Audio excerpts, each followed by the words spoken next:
Sahabat sehat, pernahkah Anda duduk di meja makan, menatap sepiring makanan sederhana yang terlihat tak berbahaya, bahkan menggugah selera, namun tanpa disadari menyimpan ancaman besar bagi tubuh?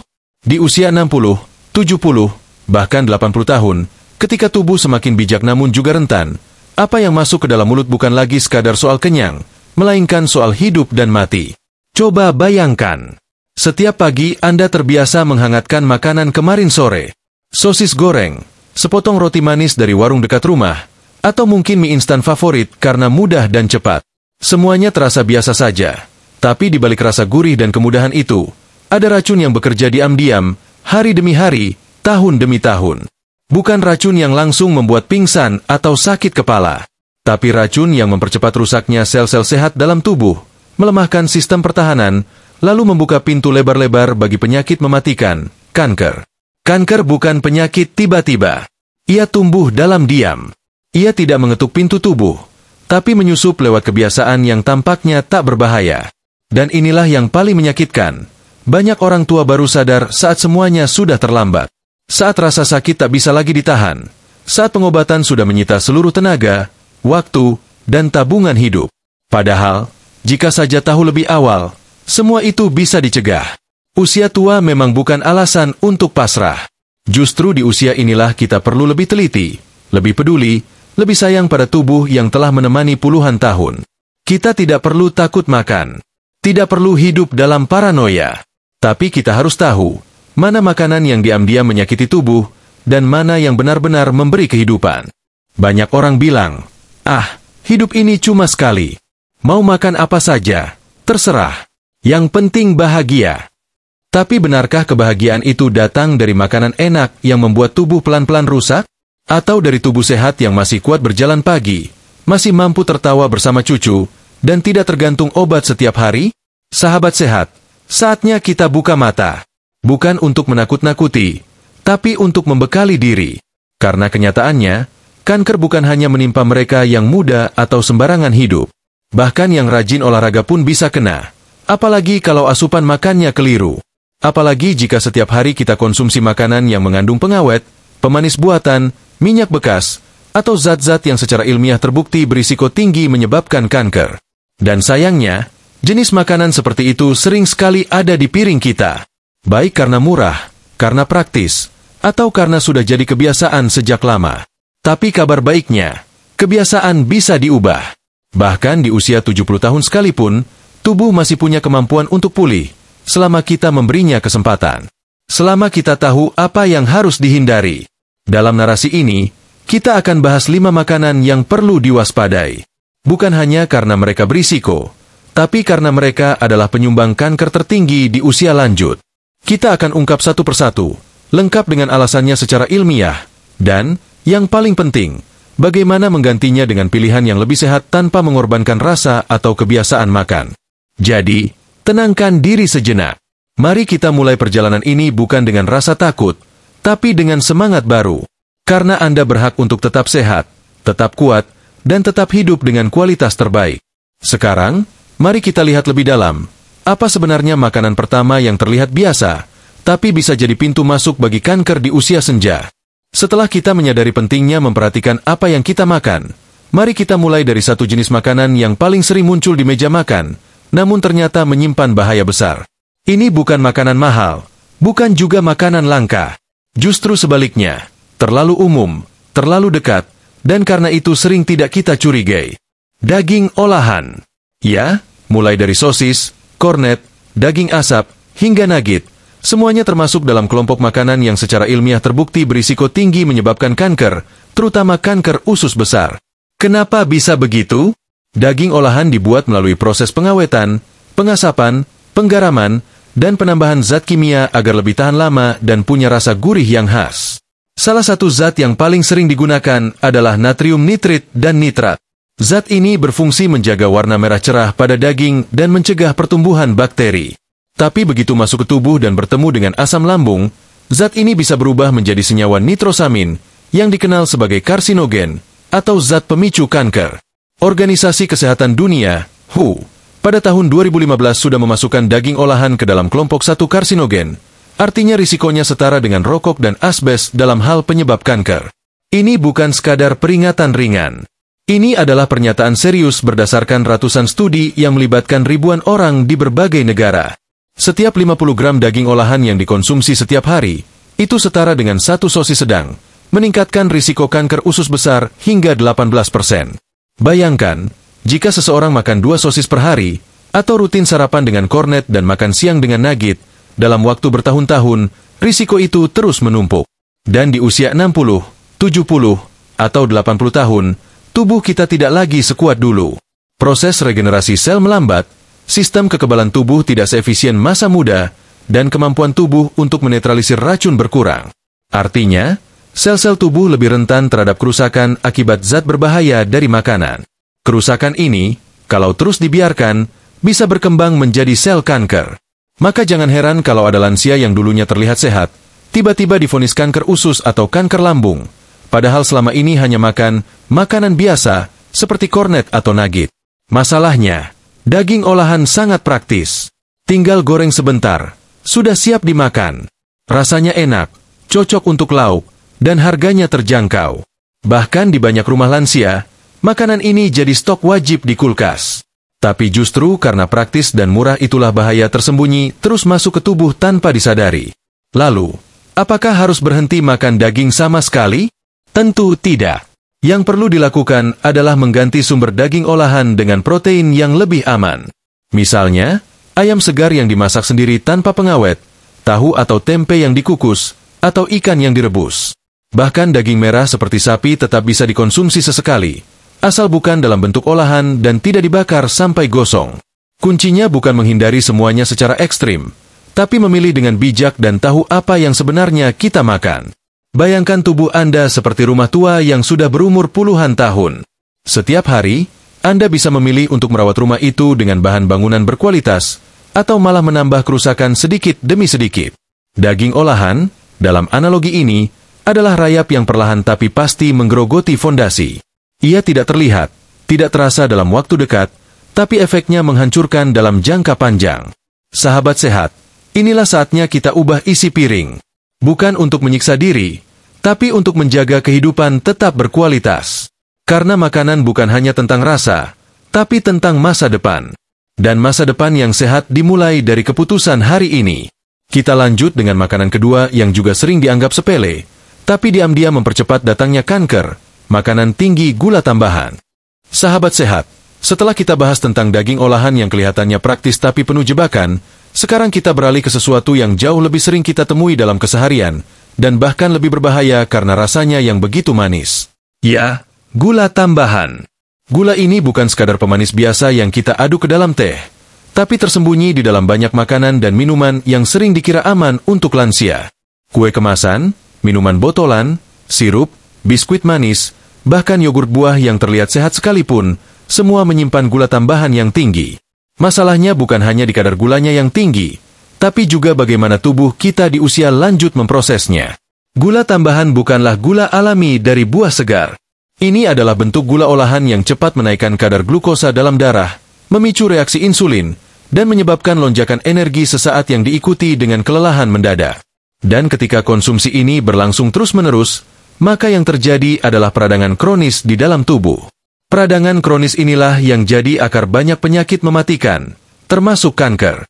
Banyak penelitian menunjukkan bahwa kadar gula darah yang tinggi dapat menciptakan lingkungan yang ideal bagi pertumbuhan sel kanker. Sel kanker menyukai gula, karena itu gula menjadi bahan bakar bagi perkembangannya. Dalam jurnal medis terkemuka, sudah sering disebut bahwa hubungan antara konsumsi gula berlebih dengan kanker payudara, pankreas, dan hati sangat kuat. Bahkan pada beberapa kasus kanker usus, pola makan tinggi gula sering ditemukan sebagai faktor risiko utama. Bagi sahabat sehat yang sudah berusia 60 tahun ke atas, bahaya ini jadi berlipat ganda. Metabolisme tidak seefisien dulu, insulin tidak sepeka masa muda, dan kemampuan tubuh untuk membersihkan radikal bebas juga menurun. Itu artinya, konsumsi gula tambahan, meskipun sedikit tapi rutin, akan lebih mudah menyebabkan kerusakan sel dan mempercepat proses penuaan dari dalam. Apalagi kalau gula tersebut berasal dari makanan olahan yang juga mengandung pengawet dan lemak trans. Kombinasi semacam itu adalah resep sempurna untuk memperbesar peluang kanker di usia lanjut. Mungkin beberapa dari kita berpikir, Saya tidak makan permen. Saya tidak suka sirup, jadi aman. Tapi tahukah Anda, roti tawar putih, saus tomat kemasan, sereal instan, bahkan sambal botolan pun seringkali mengandung gula tambahan dalam jumlah yang mengejutkan? Label makanan seringkali menampilkan kata-kata seperti glukosa, sukrosa, fruktosa, maltodextrin, yang semuanya adalah bentuk lain dari gula tambahan. Dan karena nama-nama ini terdengar teknis, banyak orang tidak sadar bahwa mereka sebenarnya sedang menumpuk gula setiap harinya. Dan yang lebih menyedihkan lagi, kebiasaan ini sering diwariskan turun-temurun. Banyak lansia terbiasa minum teh manis 2 kali sehari, atau selalu sedia biskuit manis di toples karena cucu-cucu suka. Tapi justru karena cinta itulah, kita harus mulai peduli. Menjaga kesehatan diri bukan berarti berhenti memberi, tapi memastikan diri cukup kuat untuk terus membersamai keluarga. Karena tubuh yang sehat bukan soal usia muda, tapi soal kebiasaan yang bijak. Untungnya, mengganti gula tambahan dengan pilihan yang lebih sehat itu bukan hal sulit. Buah segar seperti apel, pir, atau pepaya bisa jadi pengganti camilan manis yang aman. Pemanis alami seperti stevia atau madu murni, dalam jumlah kecil, bisa memberikan rasa manis tanpa membebani tubuh. Bahkan kebiasaan minum air putih yang cukup bisa menekan keinginan ngemil manis secara signifikan. Karena seringkali tubuh kita merasa ingin manis, padahal sebenarnya hanya butuh hidrasi.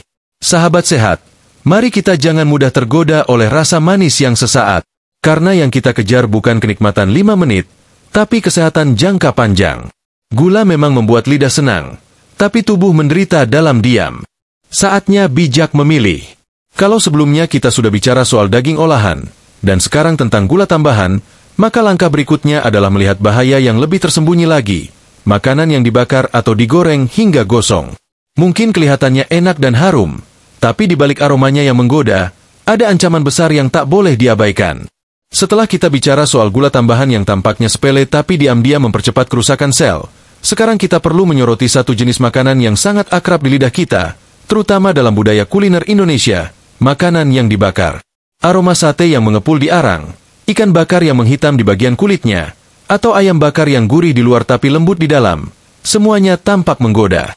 Tapi di balik kenikmatan itu, ada bahaya tersembunyi yang jauh lebih besar dari yang kita kira. Ketika makanan, khususnya daging, dimasak dengan cara dibakar langsung di atas api atau digoreng hingga gosong, maka suhu tinggi tersebut memicu reaksi kimia yang menciptakan zat karsinogenik.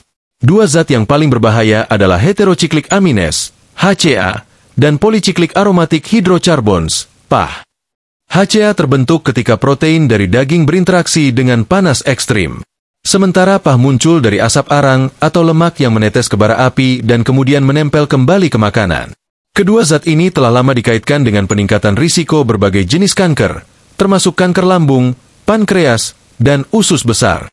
Yang lebih mengkhawatirkan, lansia lebih rentan terhadap efek zat-zat ini. Usia yang sudah lanjut membuat kemampuan tubuh untuk mendetoksifikasi racun menjadi berkurang. Enzim hati tidak seaktif dulu, dan sistem imun tidak sekuat masa muda. Jadi, ketika zat-zat berbahaya dari makanan gosong masuk ke tubuh, tidak ada pertahanan yang cukup kuat untuk menetralkannya dengan cepat. Akibatnya, kerusakan sel bisa terjadi lebih intens dan risiko kanker meningkat secara signifikan. Kebiasaan mengonsumsi makanan gosong atau terlalu matang ini sering dianggap sebagai hal biasa. Bahkan ada anggapan bahwa yang gosong itu justru enak. Padahal rasa pahit atau tekstur renyah dari bagian gosong adalah pertanda bahwa zat akrilamida dan karsinogen lainnya sudah terbentuk. Dan ini tidak hanya berlaku untuk makanan bakaran dari daging saja, tapi juga berlaku pada roti yang terlalu lama dipanggang, kentang goreng yang kecoklatan, atau bahkan biskuit yang overbaked. Bayangkan jika setiap minggu kita makan sate yang gosong, atau menghangatkan lauk dengan digoreng ulang hingga kering dan kecoklatan. Lama-lama tubuh akan terus terpapar zat berbahaya yang mengendap dan perlahan merusak organ-organ penting. Kita mungkin merasa baik-baik saja sekarang, tapi efeknya baru terasa beberapa tahun kemudian dalam bentuk penyakit yang diam-diam berkembang. Tentu bukan berarti semua makanan bakar harus dihindari selamanya. Yang penting adalah cara pengolahannya. Misalnya, jangan biarkan makanan sampai gosong hitam. Panggang dengan suhu sedang. Gunakan alat pemanggang yang bersih, dan pastikan makanan tidak terkena api langsung terlalu lama. Untuk lauk, lebih baik dikukus, ditumis dengan sedikit minyak, atau direbus agar kandungan nutrisinya tetap utuh dan aman. Perlu juga diingat, Dalam makanan yang dibakar di warung atau pedagang kaki lima, kita tidak selalu tahu apakah minyaknya sudah dipakai berulang kali, atau apakah dagingnya sudah melalui proses pengolahan sebelumnya. Ini menambah risiko. Oleh karena itu, jika ingin menikmati makanan panggang, jauh lebih baik jika dimasak sendiri di rumah dengan pengawasan langsung terhadap bahan dan proses masaknya. Sahabat sehat, di usia 60, 70, bahkan 80 tahun, menjaga makanan bukan soal gaya hidup semata. Ini soal mempertahankan kualitas hidup. Tubuh kita sudah bekerja keras selama puluhan tahun. Sekarang, giliran kita yang harus merawatnya dengan penuh kasih. Jangan biarkan kenikmatan sesaat dari rasa gosong menggantikan masa depan yang lebih sehat. Dan setelah memahami bahaya dari makanan yang gosong atau dibakar, kini kita masuk ke jenis makanan lain yang juga tampak sederhana tapi ternyata punya risiko besar bagi lansia. Makanan ini sering ada di dapur karena tahan lama dan mudah disajikan. Tapi justru karena kepraktisannya itulah kita sering abai. Makanan kaleng dan makanan instan. Setelah mengenali bahaya makanan gosong dan dibakar yang sering kali hadir dalam bentuk lauk lezat favorit, sekarang mari kita lanjut ke jenis makanan yang juga sangat umum ditemui di dapur rumah, karena praktis, tahan lama, dan mudah disajikan. Tapi di balik kepraktisan itu, tersembunyi kandungan-kandungan berbahaya yang bisa merusak tubuh perlahan-lahan, terutama bagi lansia. Kita sedang bicara tentang makanan kaleng dan makanan instan. Bayangkan sejenak, ketika hari hujan atau tubuh sedang lelah, lalu kita hanya membuka satu kaleng sarden, panaskan sebentar, langsung jadi lauk makan siang. Atau saat tidak punya banyak tenaga, kita tinggal seduh mie instan dengan air panas, dan semuanya tampak begitu mudah. Tapi justru karena kemudahannya, inilah kita sering tak sadar bahwa makanan-makanan semacam itu menyimpan ancaman yang serius. Terutama jika dikonsumsi terlalu sering. Makanan kaleng biasanya mengandung bahan pengawet, pewarna, perasa buatan, dan juga natrium dalam jumlah tinggi. Pengawet seperti benzoat dan nitrit digunakan untuk membuat makanan bertahan lebih lama. Namun dalam tubuh, zat-zat ini bisa memicu reaksi kimia yang membentuk radikal bebas, yang jika tidak dikendalikan, akan merusak struktur DNA dalam sel dan meningkatkan risiko pertumbuhan sel kanker. Tidak hanya itu, kandungan BPA, bisphenol A, yang sering terdapat pada lapisan dalam kaleng juga sangat berbahaya. BPA adalah senyawa kimia yang bisa larut ke dalam makanan, terutama jika kaleng disimpan terlalu lama atau terpapar panas. Banyak penelitian telah mengaitkan BPA dengan risiko kanker payudara, prostat, dan gangguan hormon yang serius, terutama pada tubuh yang sensitif seperti lansia. Sementara itu, makanan instan seperti mie, bubur instan, atau makanan siap saji dalam kemasan kering biasanya kaya akan MSG, lemak trans, dan sodium. Ketiganya, jika dikonsumsi dalam jumlah besar dan terus-menerus, dapat menyebabkan tekanan darah tinggi, gangguan ginjal, hingga melemahkan daya tahan tubuh. Dan ketika sistem imun menurun, tubuh menjadi lebih rentan terhadap serangan sel abnormal, yang dapat berkembang menjadi kanker. Bukan hanya itu, banyak produk instan juga menggunakan minyak terhidrogenasi, yaitu lemak buatan yang sangat sulit dicerna tubuh. Lemak ini menumpuk dalam pembuluh darah, memicu inflamasi, dan menjadi salah satu penyebab utama penyakit kronis yang berujung pada kanker usus, hati, atau pankreas. Terlebih di usia lanjut, tubuh tidak lagi memiliki kemampuan detoksifikasi seperti masa muda. Organ hati dan ginjal sudah bekerja lebih lambat, sehingga penumpukan racun jadi lebih mudah terjadi jika kita tak selektif terhadap apa yang masuk ke mulut. Yang membuat kondisi ini semakin sulit adalah kenyataan bahwa banyak orang tua menganggap makanan kaleng dan instan sebagai penyelamat. Murah, mudah, dan bisa disimpan lama. Apalagi bagi lansia yang tinggal sendiri atau sudah tidak kuat memasak tiap hari. Tapi kenyamanan sesaat itu bisa berbalik menjadi penderitaan panjang. Rasa nikmat dalam 5 menit bisa memicu penyakit yang menahun dan menguras tabungan, tenaga, dan kebahagiaan. Namun bukan berarti kita harus sepenuhnya menghindari semua makanan praktis. Yang perlu dilakukan adalah mengganti dengan versi yang lebih sehat. Misalnya, memilih makanan segar yang dimasak dalam porsi kecil, lalu disimpan dalam kulkas untuk 2-3 hari ke depan. Atau menggunakan bahan alami seperti tempe, telur rebus, atau ikan kukus sebagai lauk yang cepat diolah tapi tetap bergizi. Bahkan membuat bumbu instan sendiri dari bawang, cabai, dan rempah-rempah tanpa MSG bisa menjadi solusi yang aman dan hemat. Kita juga bisa mulai membiasakan diri membaca label kemasan. Hindari makanan dengan daftar bahan yang terlalu panjang, apalagi yang penuh istilah kimia. Semakin pendek daftar bahan, semakin alami produk tersebut. Dan tentu saja, hindari makanan kaleng yang kalengnya penyok, berkarat, atau kedaluarsa, karena itu bisa meningkatkan risiko kontaminasi yang membahayakan tubuh. Sahabat sehat, di usia yang penuh kebijaksanaan ini, pilihan kecil dalam keseharian bisa jadi penentu besar dalam kesehatan masa depan. Jangan biarkan makanan yang terlihat sederhana, tapi penuh rekayasa kimia, merusak tubuh yang sudah dijaga puluhan tahun. Hargai setiap detik hidup dengan memberikan asupan terbaik. Karena menjaga diri adalah bentuk rasa syukur yang nyata. Kini, setelah membahas makanan kaleng dan instan, mari kita lanjutkan ke jenis makanan terakhir yang tidak kalah berbahaya. Sering dijumpai di warung atau bahkan dapur rumah sendiri, makanan ini begitu akrab di lidah tapi diam-diam menyebarkan racun. Kita bicara tentang minyak goreng bekas dan gorengan berulang kali, yang ternyata menjadi salah satu sumber utama zat pemicu kanker di usia lanjut. Setelah kita membongkar bahaya makanan kaleng dan instan yang terlihat praktis tapi menyimpan banyak racun kimia, sekarang kita perlu bicara soal kebiasaan makan yang paling mengakar dalam budaya kita, dan mungkin paling sulit ditinggalkan. Ya, gorengan. Teman minum teh, pengisi sore hari, atau bahkan lauk utama saat masak malas.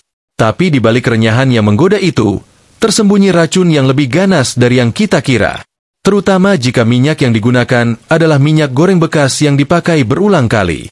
Satu hal yang sering tidak disadari, setiap kali minyak dipanaskan berulang, terutama pada suhu tinggi, terjadi perubahan struktur kimia pada minyak tersebut. Lemak sehat berubah menjadi lemak trans, dan yang lebih berbahaya lagi, terbentuk senyawa beracun seperti aldehida, akrilamida, dan peroksida. Ini bukan istilah asing bagi dunia kesehatan. Zat-zat ini sudah diteliti dan terbukti memiliki efek karsinogenik, artinya mereka bisa merusak sel tubuh, memicu mutasi DNA, dan akhirnya memperbesar risiko munculnya sel kanker. Lansia yang tubuhnya sudah mengalami penurunan fungsi detoksifikasi sangat rentan terhadap akumulasi racun ini.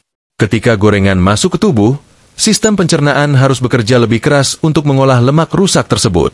Organ hati yang seharusnya menyaring racun menjadi kewalahan, sementara sistem kekebalan tubuh yang seharusnya melawan sel abnormal malah ikut menurun. Perlahan tapi pasti, kerusakan terjadi. Seringkali tanpa gejala. Tiba-tiba berat badan turun, badan lemas, atau muncul benjolan yang tak kunjung sembuh. Semuanya bisa bermula dari gorengan sederhana yang dikonsumsi hampir setiap hari. Dan jangan anggap ini hanya terjadi pada gorengan di luar rumah. Bahkan di rumah sendiri, banyak dari kita yang menyimpan minyak di wajan, menggunakannya untuk menggoreng tempe, lalu besok dipakai lagi untuk bala-bala, lalu seminggu kemudian dipakai lagi untuk goreng ikan. Warna minyak yang makin gelap, bau yang makin tajam, itu semua adalah tanda bahwa senyawa berbahaya sudah terbentuk dalam jumlah besar. Apalagi jika minyak sampai berbuih, atau berubah tekstur jadi lebih kental, itu artinya minyak sudah rusak total dan sangat tidak layak konsumsi. Selain minyaknya, bahan gorengannya sendiri pun sering jadi masalah. Banyak yang menggunakan tepung instan, bumbu penyedap, atau bahkan bahan yang sudah tidak segar. Ditambah lagi dengan proses penggorengan di suhu tinggi tanpa kontrol waktu yang jelas, maka jadilah bom kecil bagi tubuh. Renyah di luar, tapi dalam diam sedang merusak jaringan-jaringan tubuh dari dalam. Solusinya bagaimana? Apakah harus berhenti total makan gorengan? Tidak juga. Tapi kita perlu mengubah cara menyajikannya. Gunakan minyak baru, dan batasi pemakaian maksimal 2 kali saja. Setelah itu, sebaiknya buang. Gunakan minyak dari sumber yang lebih sehat seperti minyak kelapa murni atau minyak zaitun untuk menggoreng ringan. Jangan sampai wajan dibiarkan terisi minyak hitam pekat selama berhari-hari. Selain itu, mulai beralih ke metode memasak lain seperti menumis dengan sedikit air, merebus, mengukus, atau memanggang dengan suhu sedang. Rasa boleh berubah sedikit, tapi tubuh akan sangat berterima kasih. Kalau masih ingin menikmati gorengan, pastikan bahan yang digunakan segar dan bersih. Gunakan tepung alami tanpa tambahan pengembang buatan atau penyedap rasa. Goreng dalam jumlah kecil, cukup untuk 1 kali makan, dan jangan disimpan terlalu lama karena gorengan yang sudah dingin dan dipanaskan ulang akan kembali melepaskan senyawa karsinogenik. Sahabat sehat, kita tidak perlu anti gorengan, tapi kita harus lebih bijak. Kesehatan tubuh adalah investasi jangka panjang.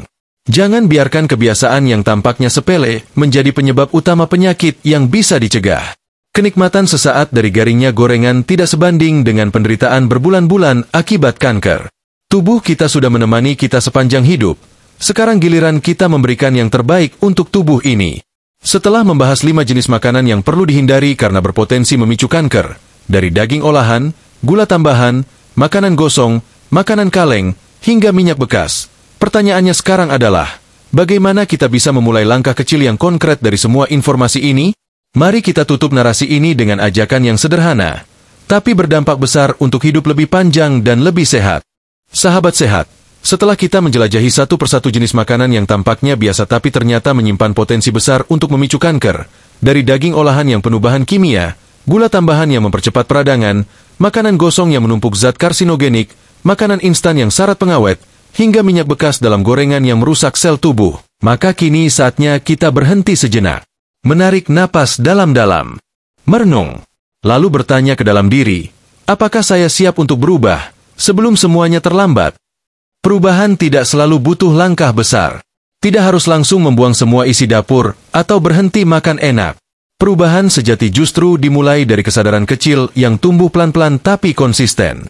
Kesadaran bahwa tubuh ini, yang sudah menua, yang sudah lelah bekerja selama puluhan tahun, pantas mendapatkan yang terbaik dari kita. Kesadaran bahwa menjaga kesehatan bukan berarti menyiksa diri, tapi justru bentuk tertinggi dari rasa cinta. Cinta pada diri sendiri, cinta pada keluarga, dan cinta pada kehidupan itu sendiri. Banyak orang tua berpikir bahwa di usia 70 tahun, semua sudah terlambat. Bahwa apa yang dimakan sekarang tak lagi berpengaruh.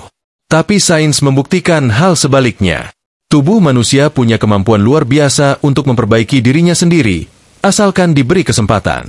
Bahkan setelah usia 60, jaringan tubuh bisa diperbaharui, organ bisa ditingkatkan fungsinya, dan sistem kekebalan bisa diperkuat, jika pola makan kita berubah menjadi lebih sehat. Itulah keajaiban tubuh yang sering kita abaikan. Dan jangan bayangkan perubahan itu harus mahal atau rumit. Bahkan hal sederhana seperti mengganti camilan biskuit manis dengan potongan pepaya segar, mengganti sosis dengan tempe kukus, atau memilih merebus sayur daripada menggorengnya dengan minyak bekas, adalah langkah nyata untuk memperpanjang umur dan mencegah kanker. Bukan untuk menjadi sempurna, tapi untuk menjadi lebih sadar, lebih peduli, lebih cinta pada kehidupan. Sahabat sehat, tubuh kita ibarat kebun. Kalau setiap hari kita siram dengan air bersih, beri pupuk yang baik, dan jauhkan dari hama, maka tanaman di dalamnya akan tumbuh subur, segar, dan kuat. Tapi jika setiap hari kita siram dengan limbah, beri zat kimia, dan biarkan gulma tumbuh, maka perlahan kebun itu akan layu, rusak, dan akhirnya mati. Pilihan ada di tangan kita. Mau jadi tukang kebun yang ceroboh, atau yang penuh kasih. Dan ingat, apa yang kita lakukan hari ini tidak hanya berdampak untuk diri sendiri. Anak-anak kita melihat, cucu-cucu kita meniru. Kalau kita bisa memberi contoh bahwa hidup sehat bisa dimulai kapan saja, bahkan di usia 70 tahun, maka kita sedang meninggalkan warisan terbaik yang tidak bisa dibeli oleh harta apapun. Warisan kebijaksanaan, kebersahajaan, dan kehormatan sebagai orang tua yang bertanggung jawab atas dirinya sendiri. Mari jangan tunggu sampai sakit datang baru mulai berubah. Jangan tunggu divonis kanker baru panik mencari solusi. Jangan tunggu tubuh lemah tak berdaya baru ingin mengubah hidup. Karena semua itu bisa dicegah, bisa dikendalikan, bisa dihindari, asal kita mau mulai sekarang.